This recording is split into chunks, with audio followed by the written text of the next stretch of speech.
안녕하세요. 사연 읽어주는 남예입니다. 오늘도 와주셔서 감사드리며 오늘의 여성 사연자분 사연은 제가 소개해드리도록 하겠습니다. 많은 청취 부탁드리며 오늘의 사연 바로 시작하겠습니다. 안녕하세요. 저는 서울에 사는 40대 주부입니다. 아니, 주부였죠. 요즘은 수험생이고요. 무슨 얘긴가 싶으시죠? 저는 얼마 전에 고졸 검정고시를 패스하고 지금은 대학 진학을 목표로 공부 중인 만학도입니다. 물론 그전엔 밥하고 빨래하고 남편 수발에 아이들 뒤치다거리가 전부인 전업주부였고요. 저는 그땐 그게 제 운명이고 팔자인 줄 알았습니다.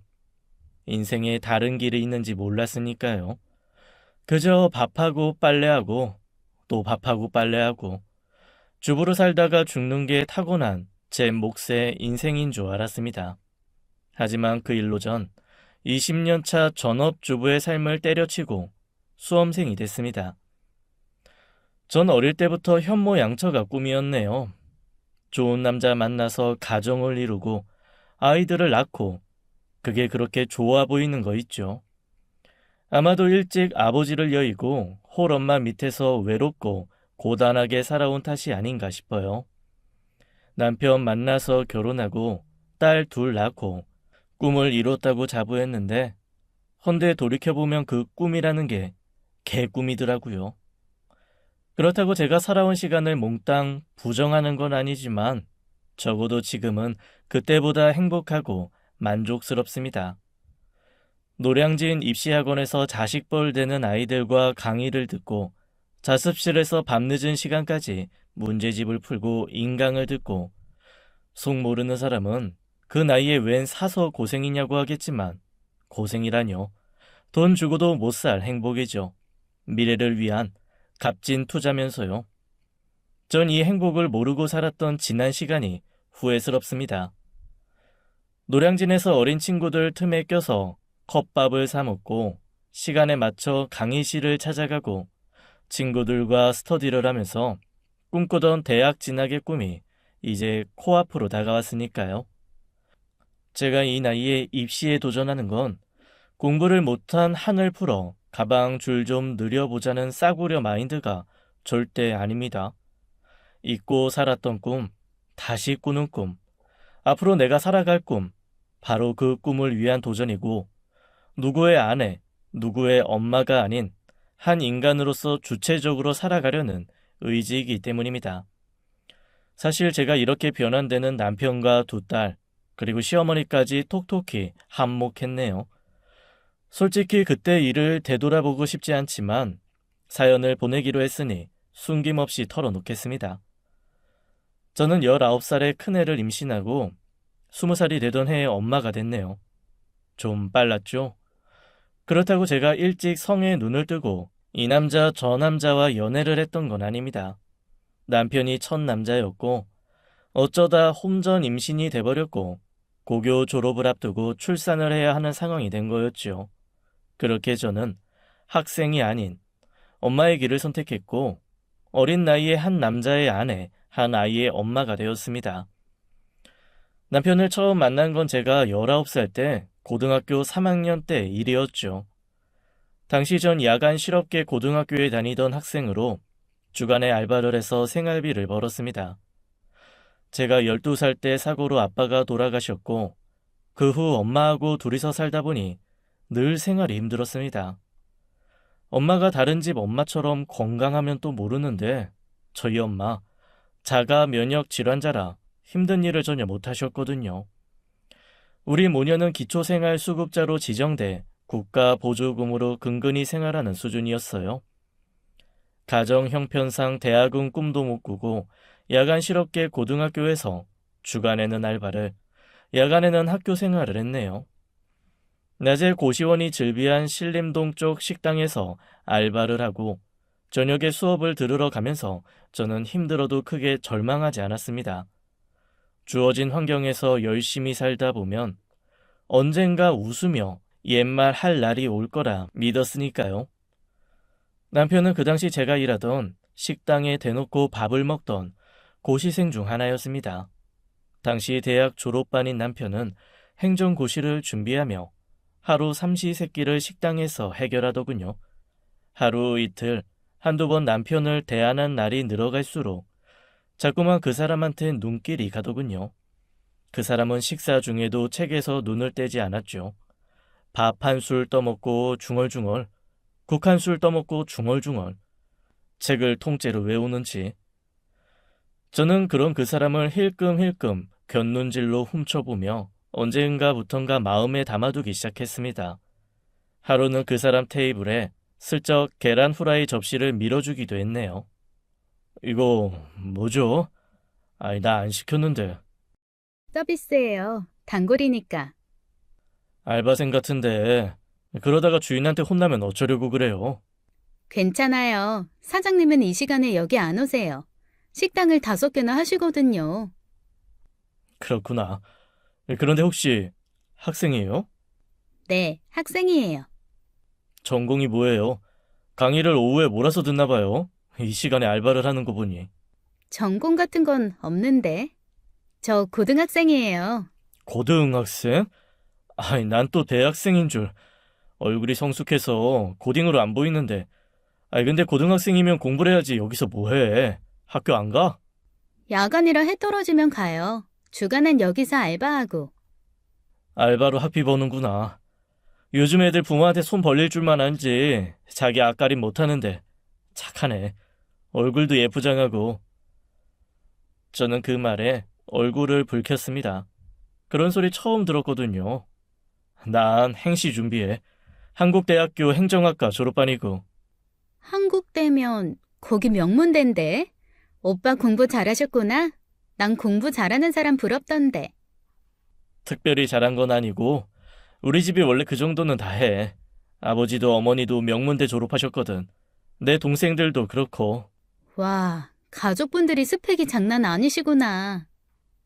대한민국 평균 학벌을 높이는데 일조하긴 했지 우리 가족이. 학벌로만 놓고 보면 노예할 밀리지. 그때 알아봤어야 하는데 되도 않는 학벌 부심에 그 알량한 자존심을. 하긴 그때 이미 제 마음속에 남편이 들어와 버렸고 눈에 콩깍지가 쓰여 남편의 모든 게 좋아 보였으니까요. 실업계 고3이면 이제 슬슬 취업에 나서야 하고 면접 준비도 해야 하는데 저는 취업 대신 식당 알바를 고집했고 그런 제 속내는 남편을 계속 보고 싶은 마음이 컸습니다. 물론 그 사람 마음이야 알 길이 없겠지만 말이죠. 헌데 행정고시 합격자 발표 날에 그 사람이 시무룩한 얼굴로 절 불러내더군요. 나 떨어졌다. 이번에 될 줄 알았는데. 그랬구나. 힘내세요, 오빠. 시험은 또 치면 되죠, 뭐. 고맙다. 근데 시험을 또 본다고 붙을까? 벌써 몇 번째인데. 나 왠지 자신이 없다. 겁도 나고. 글쎄요. 저야 오빠가 보는 시험이 얼마나 어려운 건지 잘 모르지만 뭐든 힘들게 얻은 거라야 의미가 있죠. 더 열심히 하면 꼭 합격할 거예요. 넌 좋겠다. 인생이 심플해서. 원래 지식인들의 인생이 고단해요. 머리에 든 거 많은 사람일수록 생각이 복잡하거든. 너처럼 단순 무식해야 인생이 해피한데. 아무튼 오빠 파이팅 하세요. 제가 다음엔 꼭 합격하시라고 빌어드릴게요. 식당에 오시면 공짜로 생선 한 마리 구워드릴게요. 그럼 전 이만. 왜? 벌써 들어가게? 가야죠. 학교도 가야 하고. 수업 하루째면 안 될까? 그깟 야간 실업고 하루 빠진다고 하늘이 무너지는 것도 아니고. 나 오늘 밤에 네 위로가 좀 필요할 것 같은데 우리 어디 조용하고 아늑한 데 들어가서 얘기 좀 더 할까? 조용하고 아늑한 곳이요? 멀리 갈 거 없어. 마침 저기 있네. 그 사람 손가락이 가리키는 곳은 근처 모텔이었습니다. 그날 밤 그렇게 우리는 사고를 쳤고 그리고 몇 달 후에 저는 임신 사실을 알게 됐죠. 저는 갑작스러운 임신에 놀라고 걱정스러운 마음이 컸지만 한편 좋아하는 오빠의 아이를 가진 거라 내심 이 아이 덕에 그 사람과 잘 될 것 같은 행복한 예감으로 어린 마음에 기쁜 것도 사실이네요. 저는 오락가락하는 마음으로 그 사람을 찾아갔습니다. 갑자기 만나자고 해서 미안해요. 미안한 줄 알면 됐고, 근데 왜 보자고 했냐? 용건이 뭔지 모르겠지만 간단히 해줄래? 내가 다음 강의 타임이 있어서. 저 임신했어요, 오빠. 임신? 하, 너 의외다. 생각보다 사생활이 자유분방하네. 아직 졸업도 안 했잖아. 하긴 요즘 리틀맘이 많더라. 그래, 애 아빠 누군데? 누굴 것 같아요? 그걸 내가 설마 나니? 네. 그날 밤 모텔에서. 말도 안 돼. 아유, 어떻게 그런 일이. 그래서 어쩔 건데. 너 설마 나을 건 아니지? 당연히 나아야죠. 너 미쳤니? 낳긴 몰라. 학교는 어쩌고. 너 이제 19이야. 아직 성인도 아닌데 그 나이에 벌써 애 엄마 되게? 성인도 아닌 애 건드려서 애 갖게 한 게 누군데요. 그날 밤 제가 안 된다고 하는데 오빠가 억지로 모텔로 데려갔잖아요. 그래. 그건 내가 실수했다. 사과할게. 미안해. 됐지? 그러니까 애는 지우자. 뱃속의 애가 공책에 잘못 쓴 글자예요? 지우고 말고 하게. 너 착한 애잖아. 왜 이러니? 이러면 안 돼. 정신 차려. 이건 할 짓이 아니야. 나 행시 패스하면 바로 정부 고위직의 발령인데 이건 아니지. 네가 지금 이러면 내 발목 잡는 거밖에 더 되니? 아니, 그런 걸 다 떠나서 너 학교는 어쩔 거야? 졸업 안 해? 벌써 자퇴했어요. 전 이 아이 낳을 거예요. 오빠 발목 잡을 일 없으니까 저 신경 끄고 하고 싶은 거 하세요. 솔직히 오빠가 기뻐해 줄 거란 생각 안 했어요. 아니, 아주 안 한 건 아니고 조금 하긴 했는데 이렇게 펄쩍 뛸 줄은 몰랐네요. 야이씨. 그걸 지금 말이라고 해? 그럼 이 상황에서 내가 두 팔 벌려 환영할 줄 알았냐? 넌 멍청한 거냐? 아님 내 허파 뒤집으려고 일부러 그러는 거냐? 내가 미쳤지. 왜 그날 밤 그런 실수를 해갖고. 그 사람이 너무 정색하고 난리를 치니까 더 설득할 자신이 없어지더군요. 그 사람 인생에 절대 방해가 안 되겠다고 약속하고 전 그렇게 혼자 아이를 낳았습니다. 그 사람을 닮은 예쁜 딸이었네요. 이제 미혼모로 살아야 하나 슬펐다가 방긋방긋 웃는 아이를 보며 기분이 좋아지더군요. 그게 엄마의 마음인가 봐요. 20살 어린 엄마지만 전 그렇게 모성을 알아가고 있었습니다. 그러는 중에 애 아빠가 행시에 떨어졌다는 소식이 들려오더군요. 그리고 얼마 안 가 행시를 포기하고 대신 공무원 시험에 응시에 합격했다는 소문도요.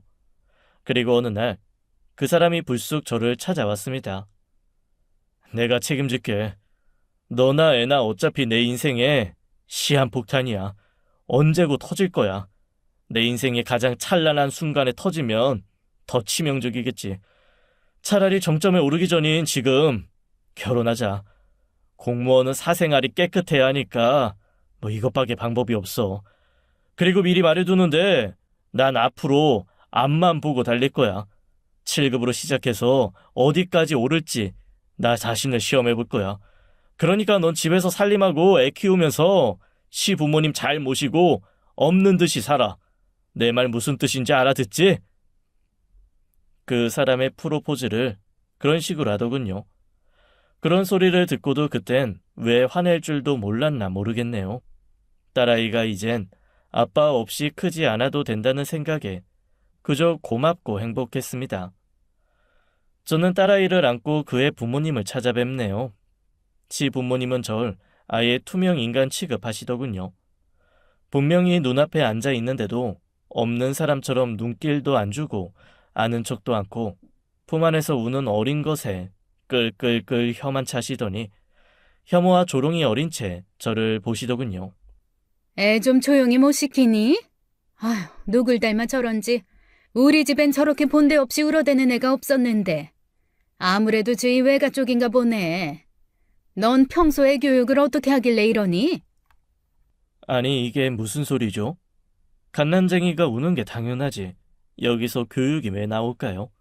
하지만 전 그때 그저 전도 유망한 남자 임신 앞세워 발목 잡은 파렴치한 여자였기에 아무 말도 못하고 그저 꿀먹은 벙어리처럼 그 수모를 묵묵히 당하고 있었습니다. 죄송합니다. 순한 앤데 오늘따라 왜 이렇게 우는지 모르겠네요. 오늘이 우리 집안의 경술국치다. 이런 지옥이 없어. 우리 집이 어떤 집인데 지방대 출신도 없는 집안이야. 다들 명문대 졸업장은 기본인데 어디서 중졸 며느리가 들어와서 조상일 뵐 낯이 없다. 지식인과 하층민의 결합이라니. 오호 동재라. 이런 비극이 또 어딨나 그래. 나 이제 모임에도 못 나가. 다들 며느리 자랑에 시간 가는 줄 모르는데 이건 뭐 똥통에 빠져도 이것보다 나을 거야. 너무 수치스럽고 모욕적이라 내가 살 수가 없어. 근데 너 한글은 알지? 네 이름 석자네 쓸 줄 아니? 그럼요. 저 고등학교 다녔는데요. 그럼 됐고 알파벳은 ABC는 아니? 너 간단한 생활 영어 돼? 거참. 아이 당신도 발을 꿀발해야지. 누울 자리를 보고 발을 뻗으랬다고. 아이 어디 가당키나 하나. 에잉. 죄송합니다 아버지 어머니. 제가 큰 불효를 저질렀습니다. 결혼은 실패했지만 앞으로 제가 하는 일에서는 절대 실망시켜드리지 않겠습니다. 두고 보십시오. 이 불효를 만회할 만큼 두 분의 기대에 부응해 꼭 성공할 테니까. 남편은 대학 동기들한테 창피하다고 결혼식도 생략하고 혼인신고만 했고 우리는 시부모님과 대가 조금 떨어진 동네에 신접 차림을 차렸습니다. 남편은 외교 영사직 3급 서기관에 임명되어 외교부에서 일을 시작했고 저는 집안에서 딸아이 키우면서 살림하는 전업주부가 되었네요. 시부모님은 따로 사시지만 저는 언제라도 그분들이 호출하면 한 걸음에 달려가 하냐처럼 시키는 대로 해야만 했습니다. 추상 같은 시아버님의 성정과 까탈스러운 시어머니의 비위를 맞추며 문서 없는 종으로 온갖 허드렛 일을 도맡고 때로는 두 분의 감정의 쓰레기통이 되어 드려야 했습니다. 그러는 동안 시아버님이 뇌졸중으로 쓰러지고 후유증으로 하반신 마비가 되어 똥오줌을 받아내야 하는 상황이 된 것이죠. 노는 사람 두고 간병인을 왜 쓰냐며 시어머님은 저한테 시아버님의 간병을 이리 마셨고 저는 군소리 않고 그 일을 해야 했죠. 그러는 사이 큰애 밑으로 4살 터울 둘째 딸을 낳았고 10년을 병석에 누워 계셨던 시아버님은 돌아가셨습니다. 마지막까지 당신 똥오줌을 처리하고 하루 삼시세끼 새밥을 지어드리고 입에 맞는 반찬으로 입맛을 돋아드리며 최선을 다했지만 아버님은 눈 감는 순간까지 집안에 여자 하나 잘못 들어와 당신이 쓰러지고 이런 고초를 당한 거라며 저를 향한 원망과 미움을 거두지 않으시더군요. 제가 두 딸을 키우고 시부모님을 봉양하는 동안 남편은 승승장구, 승진도 하고 표창도 받는 등 외교부에서 꽤 인정받는 위치에 올랐고 따르는 후배도 많아졌습니다. 큰딸이 아빠 머리를 닮았는지 공부를 잘해서 명문대에 진학했고 작은 애가 이제 고2, 곧 수험생이 될 텐데 아이는 어떤 과를 전공하고 싶은지, 장차 꿈은 뭔지, 학교는 어딜 넣을 건지 도통 저하고는 한마디도 안 하더군요. 큰애도 그렇지만 모든 의논은 지 아빠하고 하고 저는 일체 무시했습니다. 그러면서 말끝마다 엄마가 뭘 알아? 엄만 몰라도 돼. 그러더군요. 그저 지들 밥이나 하고 빨래나 해주는 가사 도우미 딱 그렇게 여기는 것 같았죠. 심지어 가족 단톡방에 저를 초대하지 않아서 저는 그런 게 있는 줄도 몰랐네요. 서운했지만 그런 걸 일일이 따질 수도 없고 애들이 아빠를 존경하고 인생의 멘토로 삼아 대화도 많이 하고 소소한 일도 의논하면서 조언을 구하는 게 저로선 좋아 보이더군요. 그걸 보니 왜 엄마한테는 그러지 않냐고 따질 수가 없더라고요. 그런 중에 남편은 홀로 대신 시어머님을 모시고 살아야 하지 않냐며 저를 나무랬습니다. 어머님은 평소 이대 출신인 자신의 스펙에 자부심이 큰 편이라 말끝마다 영어를 섞어 쓰시곤 했는데 한국말로 해도 될 것을 굳이 영어를 하셨었죠. 유독 제 앞에서 그 정도가 심하셨네요. 저는 시어머님께 남편의 뜻을 전했고 시어머님은 딱 잘라 거절하시면서 필요할 때 호출하면 와서 일하라고 하시더군요. 남편의 승진과 함께 월급 호봉도 올라가고 솔직히 남편이 월급을 그대로 갖다 주기만 한다면야 알뜰살뜰 살림하고 충분히 여유롭게 생활할 수 있었겠지만 남편은 월급의 절반은 본인 품위 유지비와 문화비로 써버리고 딱 생활비만 건네주었습니다. 그렇게 많은 돈을 쳐들여 유지할 품위가 있긴 한 건지. 문화비는 또 뭔지. 원래 가정보다 자신이 먼저인 사람이었죠. 결혼한 지 20년이 넘도록 대학 동기들한테 절 소개하지 않았고 직장 동료들한테는 학벌을 뻥튀기 해서 대학 때 만난 캠퍼스 커플이라고 소개하질 않나. 어느새 해외 유학파로 둔갑시키질 않나. 남편은 저의 변변치 않은 학벌을 감추고자 필사적이었고 늘 제 존재를 수치스러워하더군요. 고정 지출은 많고 수입은 늘 반토막이고 거기다 매달 시어머니께 송금해야 할 생활비와 용돈은 정해져 있고 이래저래 쪼달리는 생활이었습니다. 해서 저는 가족들 몰래 알바를 시작했네요. 대학생인 큰애는 엄마 손이 필요 없고 작은애는 아침에 학교 가서 학원 몇 군데 돌고 학원 자습실에서 공부하고 밤늦게 들어오다 보니 얼굴 볼 시간도 없었습니다. 두둑한 용돈을 바라지 엄마가 학원까지 마중 가고 집에서 기다리고 하는 걸 원치 않더군요. 하긴 둘째도 점점 지 언니를 닮아가서 저하고는 대화를 안 하려고 하니까 저는 하루 종일 대화 상대가 없었습니다. 어쩌다 시어머니께 불려가 귀에서 피가 날 만큼 이유 없는 잔소리를 듣고 당신이 키우는 애완견과 동급으로 취급받으며 무시나 당해야 했으니까요. 예, 넌 네가 우리 집에 들어와서 집안 전통 무너뜨린 건 아니? 우리 집이 대대로 가방줄 길기로 유명한데 너 때문에 그거 무너졌잖니. 너희 시아버님 명문대 출신이시지. 너희 신랑도 명문대 출신이지. 큰애도 명문대 갔지. 작은앤 지금 성적에서 조금만 더 올리면 무난히 갈 거고. 나야 너도 알다시피 이대 출신이고. 대학 졸업장 없는 건 너뿐이야. 여기 우리 해피하고. 아니다. 우리 해피도 족보 있는 명견이니까 사람으로 치면 대학 졸업장이나 마찬가지지. 결국 너 하나다 얘. 근데 나 정말 궁금해서 그러는데 너 그렇게 단순 무식하게 살면 안 답답하니? 살아가는데 애로사항 없어? 시어머님은 혓바닥으로 충분히 사람을 죽일 수도 있는 분이셨죠. 저는 20년 내공이 쌓여서 그런지 그러려니 하고는 이제 막 시작한 알바에 집중했네요. 달리 할 줄 아는 게 없어서 가사 도우미 일을 선택했고 혼자 사는 아가씨 집에 시간제 도우미로 출퇴근하며 가사 일을 대신했습니다. 나이는 어려 보이는데 아가씨는 임신해서 부른 배로 힘들어 하더군요. 미혼인 것 같은데 어쩌다 임신을 하게 된 건지 궁금했지만 그런 건 사생활이니까 저는 궁금증 대신 임산부인 아가씨가 쾌적하게 생활할 수 있게 열심히 쓸고 닦았습니다. 내 집 청소를 하듯 사심없이 구슬땀을 흘려가면서 말이죠. 그런 저를 지켜보던 아가씨는 제 손을 잡아 끌더군요. 대충 하고 그만 좀 쉬세요. 하루 종일 쓸고 닦고 몇 시간째예요? 대충 하면 되나요? 다 돈 받고 하는 일인데. 그러지 말고 이쪽으로 와서 앉으세요. 저랑 커피 한잔 해요. 커피 안 좋은데, 애기한테. 괜찮아요. 한 잔 정도는. 의사 선생님도 괜찮다고 하셨거든요. 제가 사실은 커피를 너무 좋아하는데 임신하고 나서 통 못 먹었어요. 정 마시고 싶으면 우유 넣어요. 물 대신.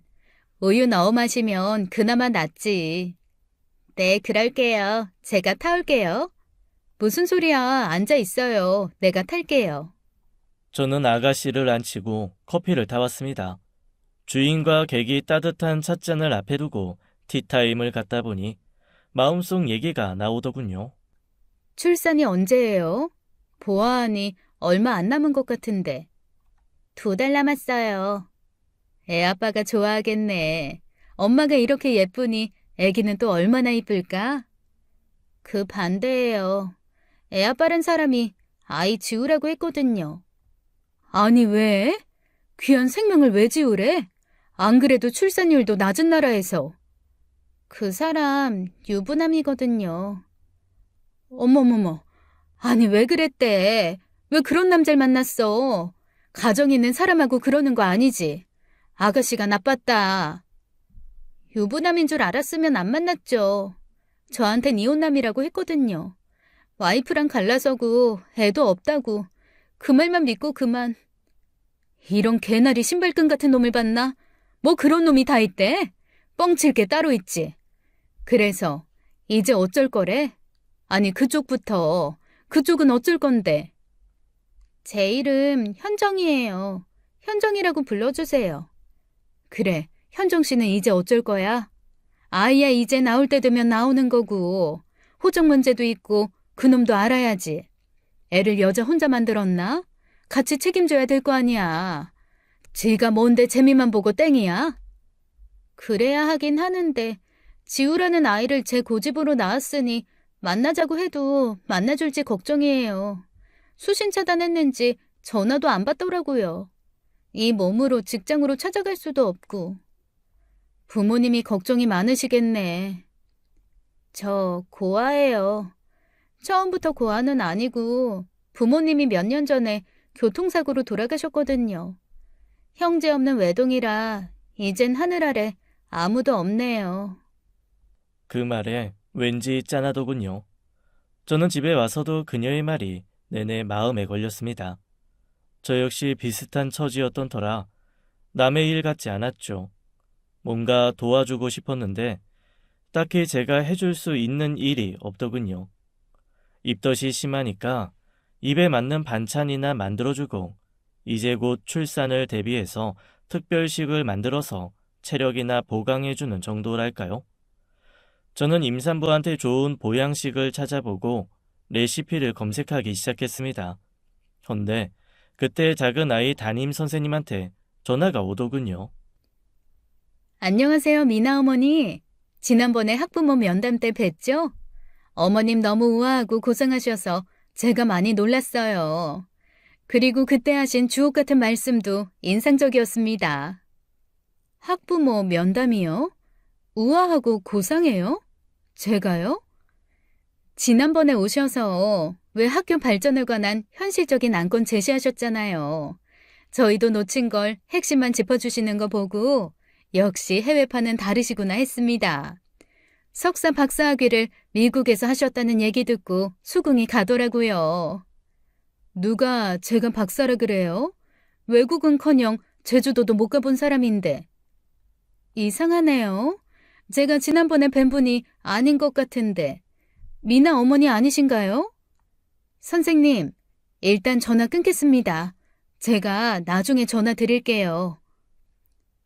저는 서둘러 통화를 끊고 방에서 공부 중인 작은 딸을 불러냈습니다. 너희 담임 선생님, 방금 전화 왔어. 지난번 학부모 면담 때 우아하고 고상한 너희 엄마가 왔다 갔다더라. 가방줄은 또 얼마나 긴지 해외 유학에 박사 학위까지 있대요. 너 그렇게 잘난 엄마 대체 어디 숨겨뒀니? 어? 나도 얼굴 좀 보여주라. 작은 딸이 당황하더군요. 찔리는 게 있으니까 외래 짜증을 내더군요. 그게 무슨 소리야? 무슨 소린지 정말 몰라? 내 딸 학부모 면담 때 나 대신 내 딸 엄마 노릇한 그 여자 누군지 빨랑 말 안 해? 몰라. 난 그냥 아빠가 시키는 대로 한 것뿐이야. 그러니까 아빠가 뭘 시켰는지 말하라고. 아빠한테 직접 들어. 나 학원 가야 돼. 지금 학원이 대수야?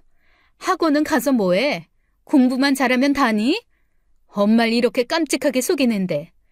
그 여자 돈 받고 엄마 대행한 거지? 역할 대행 그런 거야? 못 배운 엄마 무식티 날까봐 역할 대행 시킨 거지? 맞지? 대답 안 해? 엄마 정말 왜 이래? 나 모의고사 얼마 안 남았단 말이야. 성적 떨어지면 엄마가 책임질 거야? 작은 애가 엉엉 울기 시작할 때 때마침 남편이 퇴근해서 큰 아이랑 같이 들어오더군요. 당신이 시켰어요? 미나 학교에 나 대신 가방줄 긴 여자 대타로 엄마 노릇하라고? 나 지금 선생님 전화 받고 너무 놀랐어. 어찌나 가슴이 뛰던지. 별일도 아닌 걸 갖고 왜 이래 이 사람아. 목소리가 너무 크잖아. 하루 종일 일하고 들어온 사람 좀 교양 있게 맞아줄 순 없어. 대답부터 해요. 정말 나 대신 다른 여자를 보낸 거냐니까? 그래, 그랬다. 내가 그러라고 했어. 뭐가 잘못됐냐? 뭐가 잘못됐냐고요? 당신 문제는 지금 뭐가 문제인지 모른다는 거예요. 내가 미나 엄마야. 그 자리는 내가 가야 할 자리라고. 역할 대행할 게 따로 있지. 당신이 뭘 알아서 그런 자리를 가나. 막말로 집에서 밥하고 청소나 할 줄 알지. 아는 거 없잖아. 대화가 되겠어. 정치, 시사, 상식, 경제, 문화, 외교 뭐 하나 제대로 알고 있는 거 있어? 당신 미국 대통령이 누군지는 아냐? 요즘 평균 학벌이 4년대 졸업이야. 대학원에 석사 박사도 널리고 널렸고 당신은 천연기념물이야. 21세기에 중졸이 말이나 되냐? 있긴 있지만 본 사람이 없다는 유니콘 같은 존재야 당신. 애들 생각해서 낄끼 빨빨 줄도 알아야지. 왜 이렇게 똥오줌도 못 가리는 거야? 남편의 말에 아이들은 킥킥 웃더군요. 당신이 이러니까, 당신이 이렇게 날 무시하고 깔아뭉개니까 애들도 하나같이 엄마 알기를 발톱 밑에 때로 알잖아. 또 자격지심 나온다. 그놈의 콤플렉스. 지겹다 지겨워. 그건 아빠 말이 맞아, 엄마. 자격지심 좀 버려. 엄마가 이럴 때마다 우리 너무 힘들어. 중졸 콤플렉스 언제까지 우리가 참아줘야 돼? 그게 싫으면 공부를 했어야지. 안 한 건 엄마잖아. 왜 남들 공부할 때 안 하고 다 가는 대학도 못 가고 겨우 중졸밖에 안 돼서 가족들을 힘들게 해? 내 말이 엄마 때문에 우리가 얼마나 스트레스인데. 이 사람들 말이 안 통하더군요. 하긴 하루 이틀 그런 것도 아니고 제 식구가 똘똘 뭉쳐서 늘 저런 식으로 저를 몰아세웠었죠. 저는 홧김에 집을 나와버렸습니다. 발길 닿는 대로 걸으면서 화를 시켰네요. 그렇게 얼마를 걷다 보니 막상 갈 곳이 없었습니다. 생각 끝에 현정 씨 집으로 향했고 그녀는 갑작스런 저의 방문에도 웃는 낯으로 맞아주더군요. 미안해요. 오늘 날도 아닌데 불쑥 찾아와서. 무슨 말씀이세요? 잘 오셨어요.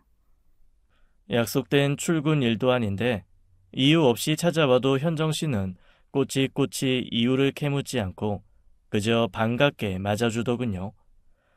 나이는 어려도 사람이 속도 깊고 생각도 깊은 것 같았습니다. 저녁 식사 안 하셨으면 하세요. 전 아까 먹었거든요. 제가 차려드릴게요. 아니에요. 밥은 무슨. 바로 일어서야지. 쉬는 사람 괜히 방해해서 미안하네. 방해는 무슨요. 안 그래도 혼자 심심했는데. 마침 잘 오신 거예요. 그러지 말고 식사하세요. 식사하시고 저랑 차도 마시고 지난번처럼 얘기도 하고 저한테 좋은 영화 CD 있는데 같이 안 보실래요? 그러다가 한밤중 되겠네. 그럼 자고 가면 되지 뭐가 걱정이에요. 빈 방도 있는데. 자고 가도 될까? 그럼요. 오늘은 집에 들어가고 싶지 않더군요. 저는 현정 씨가 내준 작은 방에서 잠을 청하며 전화 한 통 없는 가족들한테 섭섭해했습니다. 내가 핸드폰을 챙겨 나간 걸 봐놓고도 말이죠. 하긴 잘남 그 사람들한테 저야 가사 도우미고 비서고 몸종이지 다른 의미가 있겠어요. 집을 나갔거나 말았거나. 그렇게 상한 속을 달래고 까무룩 잠에 들었는데 새벽녘에 현정 씨가 복통으로 비명을 지르더군요. 왜 그래요? 어디 아파? 배가 너무 아파요. 애가 나오려고 그러나? 아직 2달 남았다면서. 아줌마, 저 약 좀, 저기 약상자에서 진통제 하나만. 무슨 소리야. 산모가 약 함부로 먹는 거 아니야. 그러다 애기 잘못되면 어쩌려고. 병원에 갑시다. 내가 119 부를 테니까 좀만 참아요. 저는 서둘러 구급차를 불렀습니다.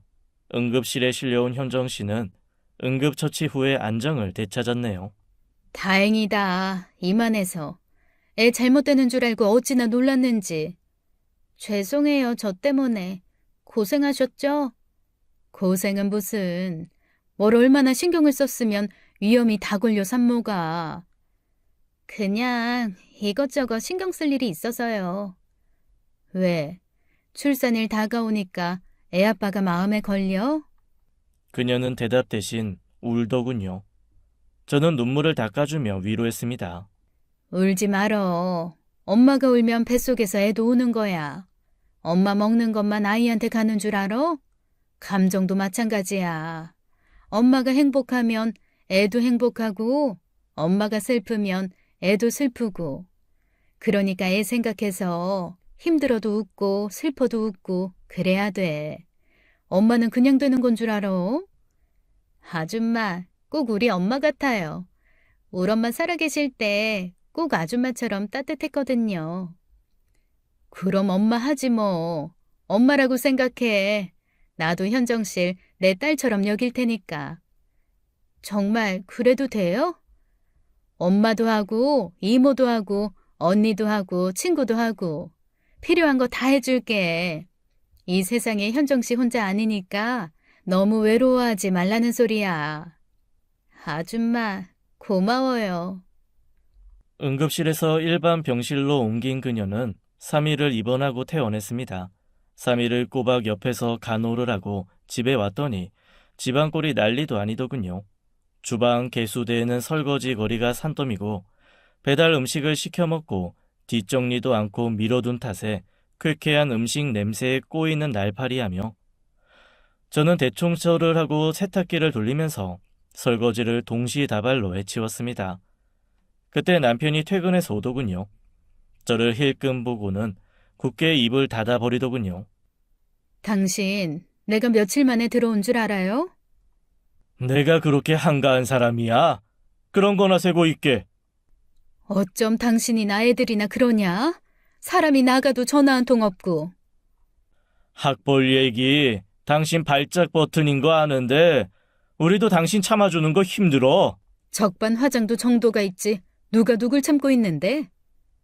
당신 지금 뭐라 그랬어? 다시 말해봐. 내가 못할 말 했어요? 그러니까 다시 말해보라고. 하라면 못할 줄 알고? 적반 화장도 정도가 있다고.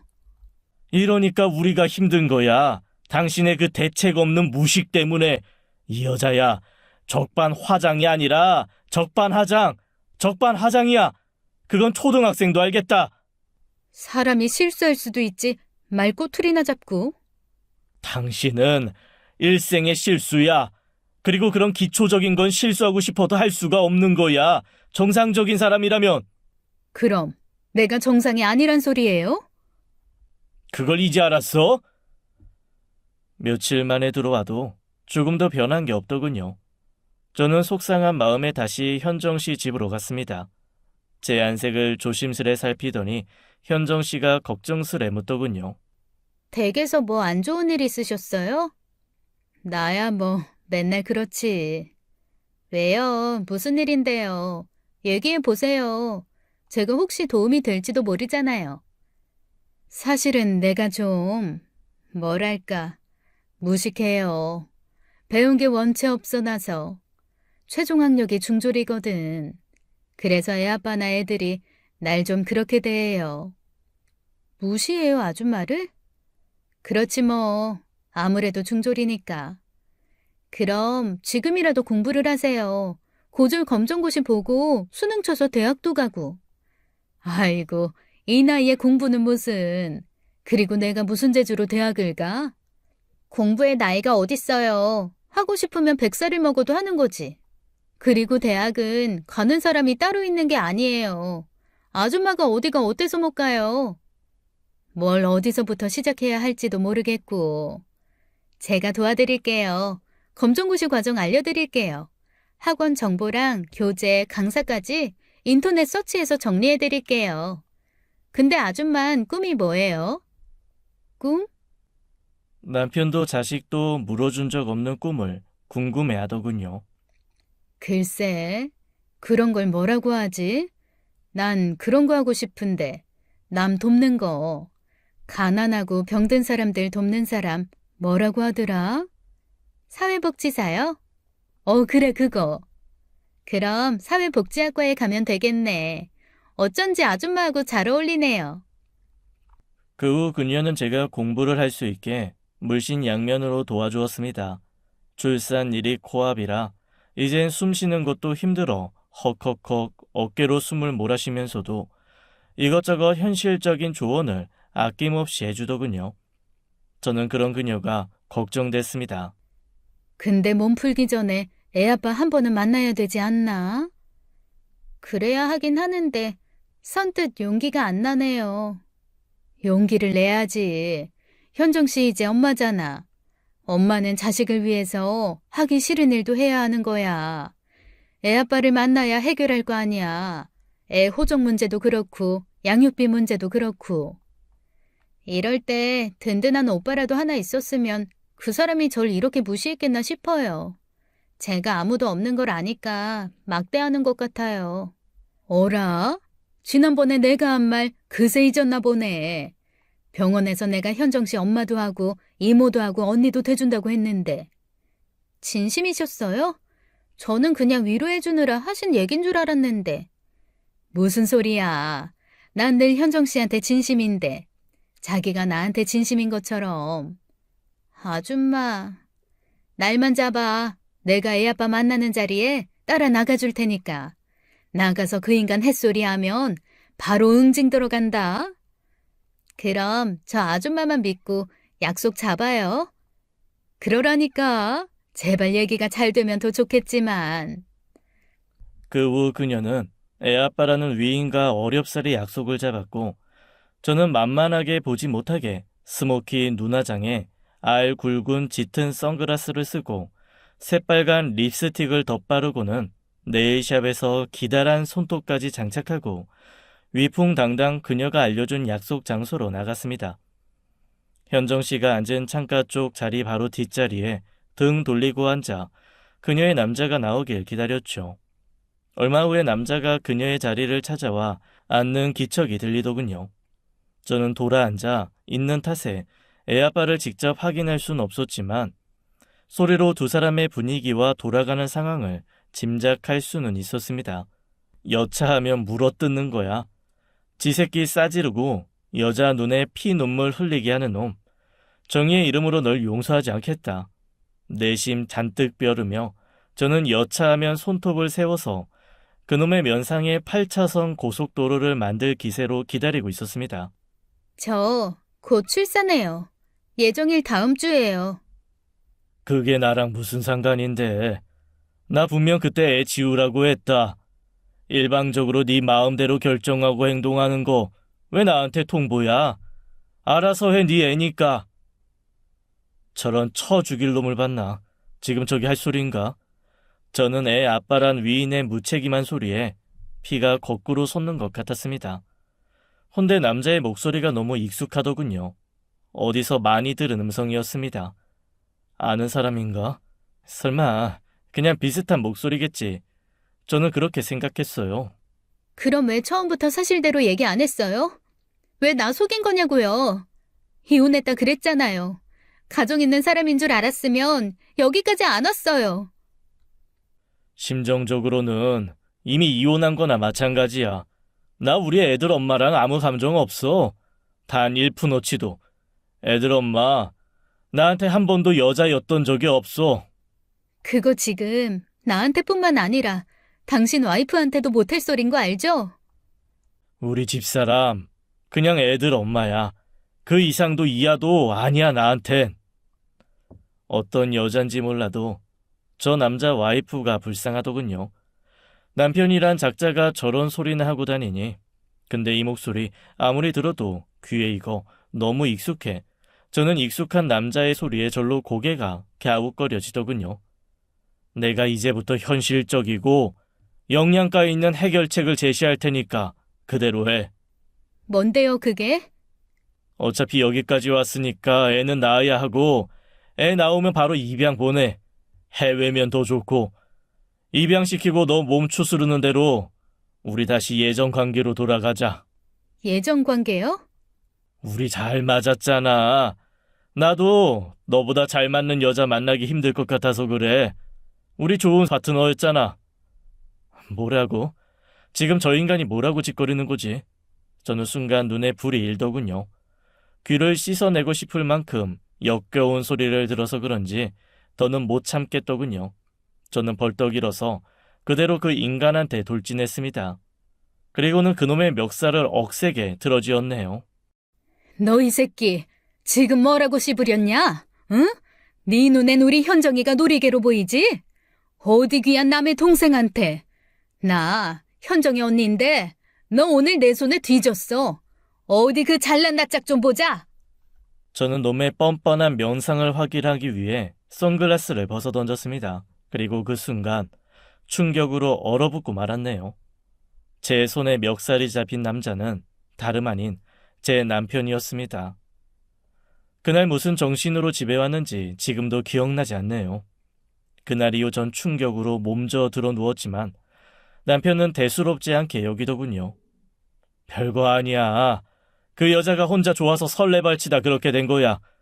모르고 넘어가면 될 일을 왜 굳이 알아가지고. 당신 잘못이야. 긁어 부스럼이란 말도 몰라? 좋은 게 좋은 거니까 대충 넘어가. 그 애 책임지고 해외 입양시킬 거니까 걱정하지 말고. 그 여자도 알아서 떨어질 거야. 독하고 질긴 스타일이 아니라 제풀에 떨어져 나가게 돼 있어. 어이가 없더군요. 이런 역 같은 상황을 만든 장본인이 저렇게 당당해도 되는 건가요? 대체 뭘 믿고 이렇게 뻔뻔한 거죠? 저는 부르르 일어나 이를 악물고 주먹을 쥔 손으로 남편의 귓방망이를 날려버렸습니다. 자욱이 날 만큼 세게 뺨을 얻어맞은 남편은 황당해하더군요. 상황을 목격한 두 딸이 저를 몰아붙이더군요.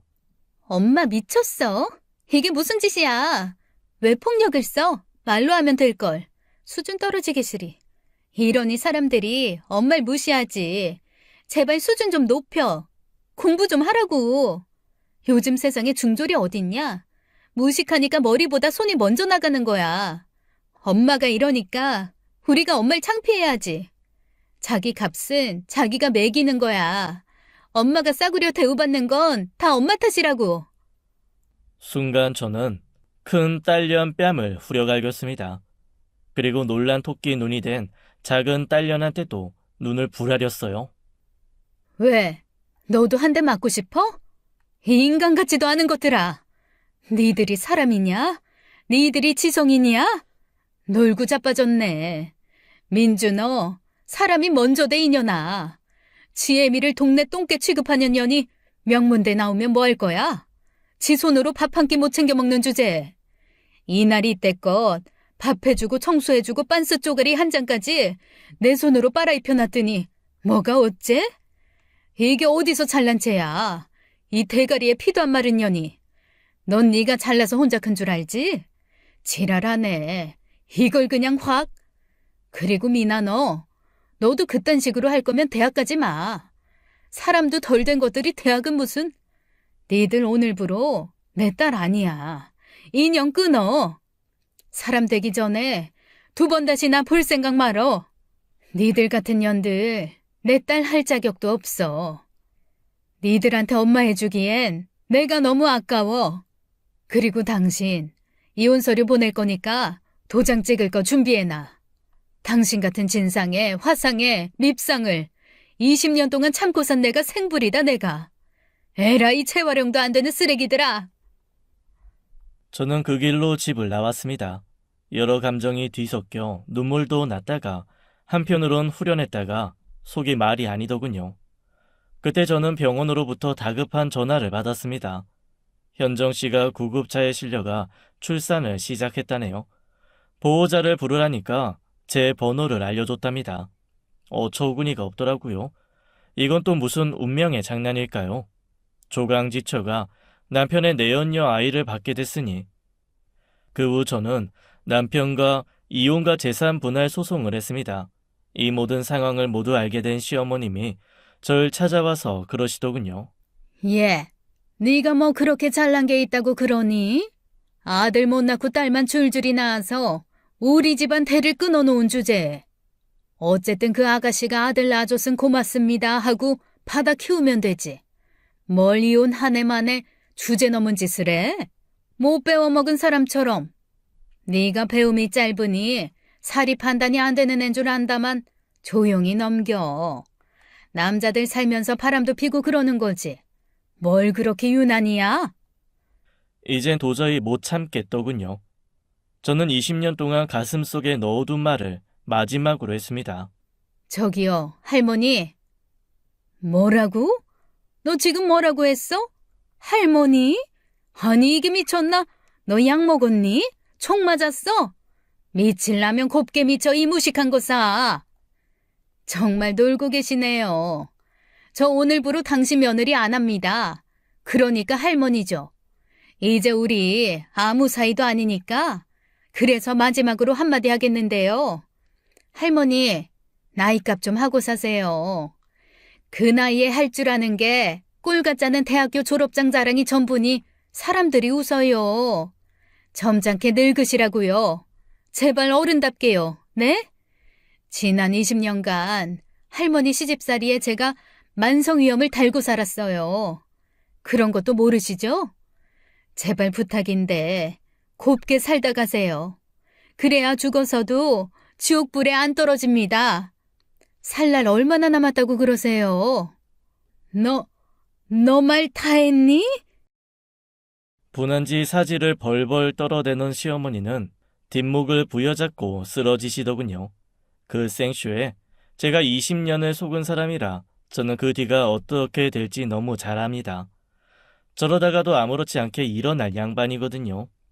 그 후 남편과의 이혼 재판에는 현정 씨는 아직 붓기도 채 안 빠진 몸으로 아이까지 안고 나와서 저를 위해 증언해줬어요.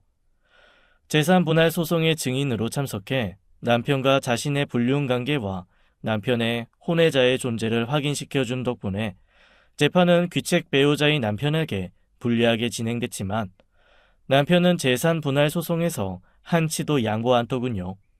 회심의 일격으로 전 공무원 신분인 남편의 처지를 이용해 남편이 적을 둔 정부 부처에 투서를 보내겠다고 했습니다. 외교부의 현정 씨를 앞세워 아기까지 들쳐 안고 가서 모든 사실을 폭로해버리겠다고 겁을 주면서 말이죠. 그렇게 되면 밥줄 끊기는 건 시간 문제가 아닐까요? 승산 없는 게임인 걸 알고 남편은 그제서야 선선히 살고 있는 아파트를 내놓더군요. 저는 아파트 명의부터 바꾸고 남편과 두 딸년을 내쫓았습니다. 시어머니 집으로 들어갔는데 알게 뭔가요? 설령 3부녀가 거리에서 노숙을 한들. 그 후 저는 아파트를 매각하고 싱글 라이프에 어울릴 아담한 원룸을 얻어 독립생활을 만끽하고 있네요. 고졸 검정고시 패스하고 지금은 수능을 준비하면서 말이죠.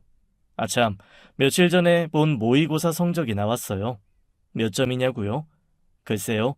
아주 잘 나온 것도 아니고 그렇다고 아주 망친 것도 아니네요. 아, 이거 하나는 말씀드릴 수 있겠네요. 제가 원하는 대학, 원하는 학과에 갈 만큼의 점수는 됩니다. 이대로라면 제 꿈인 사회복지사가 될 날도 멀지 않은 거겠죠. 한때는 가족이라 불렸던 이기적인 사람들한테 뺏긴 저의 헌신과 사랑과 노력을 이젠 저 자신한테 쏟아부을 생각입니다. 제 삶을 위해, 저의 행복을 위해, 저의 꿈을 위해서 말이죠. 긴 사연 들어주셔서 감사합니다. 시청자 여러분들도 꿈을 위해 살아가시길 바라겠습니다. 마지막으로 현정 씨는 지금 아이 키우면서 직장 생활하면서 씩씩한 싱글맘의 길을 걷고 있답니다. 지금까지 사연 읽어주는 남녀였습니다. 끝까지 함께해 주신 여러분 감사드리며 저희는 다음 사연으로 돌아올게요. 감사합니다.